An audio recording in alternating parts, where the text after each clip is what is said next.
ಕೊರಟಗೆರೆ ತಾಲೂಕಿನ ಪುಣ್ಯಕ್ಷೇತ್ರ ಗೊರವನಹಳ್ಳಿ ಶ್ರೀ ಮಹಾಲಕ್ಷ್ಮೀ ದೇವಿಯ ಸನ್ನಿಧಿಯಲ್ಲಿ ಕಲಿಯುಗ ದೇವತೆ ಶ್ರೀಮಾತೆ ಕಮಲಮ್ಮ ಅವರ 18ನೇ ವರ್ಷದ ಆರಾಧನಾ ಮಹೋತ್ಸವ ನಡೆಯಿತು.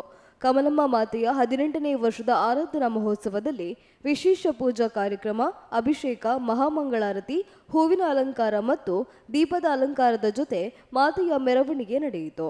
ಕಾರ್ಯಕ್ರಮದಲ್ಲಿ ಅರ್ಚಕರಾದ ಡಾಕ್ಟರ್ ಪ್ರಸನ್ನಕುಮಾರ್, ಸುಬ್ರಹ್ಮಣ್ಯ ಸೇರಿದಂತೆ ನೂರಾರು ಭಕ್ತಾದಿಗಳು ಭಾಗಿಯಾಗಿದ್ದರು.